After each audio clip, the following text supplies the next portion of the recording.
ಬಾಳೆಕಾಯಿಯಿಂದ ಈ ರೀತಿ ಉಡಿ ಪಲ್ಯ ಮಾಡಿ ಮಾಡ್ಕೊಳ್ಳೋದು ಸಖತ್ ಸಿಂಪಲ್, ಅಷ್ಟೇ ಟೇಸ್ಟಿ.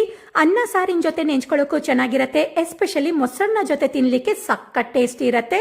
ಫ್ರೆಶ್ ಮಸಾಲ ಪೌಡರ್ ಮಾಡಲಿಕ್ಕೆ 1/4 ಟೀ ಸ್ಪೂನ್ ಮೆಂತೆ ಕಾಳು, 1 ಟೀ ಸ್ಪೂನ್ ಜೀರಿಗೆ, 2 ಟೀ ಸ್ಪೂನ್ ಕೊತ್ತಂಬರಿ ಕಾಳು, 1 ಟೀ ಸ್ಪೂನ್ ಅಷ್ಟು ಕಡಲೆಬೇಳೆ, ಉದ್ದಿನಬೇಳೆ, ಖಾರಕ್ಕೆ ಬೇಕಾದಷ್ಟು ಒಣಮೆಣಸನ್ನ ಹಾಕಿ ಡ್ರೈ ರೋಸ್ಟ್ ಮಾಡಿ ಫ್ಲೇಮ್ ಆಫ್ ಮಾಡಿ ಅರ್ಧ ಕಪ್ ಅಷ್ಟು ತುರಿದ ಒಣಕೊಬ್ಬರಿ ಹಾಕಿ ಅದೇ ಶಾಖದಲ್ಲಿ 1 ನಿಮಿಷ ಫ್ರೈ ಮಾಡಿಕೊಂಡು ಇದನ್ನ ತರಿತರಿಯಾಗಿ ಗ್ರೈಂಡ್ ಮಾಡಿ ಇಟ್ಕೊಳ್ಳಿ.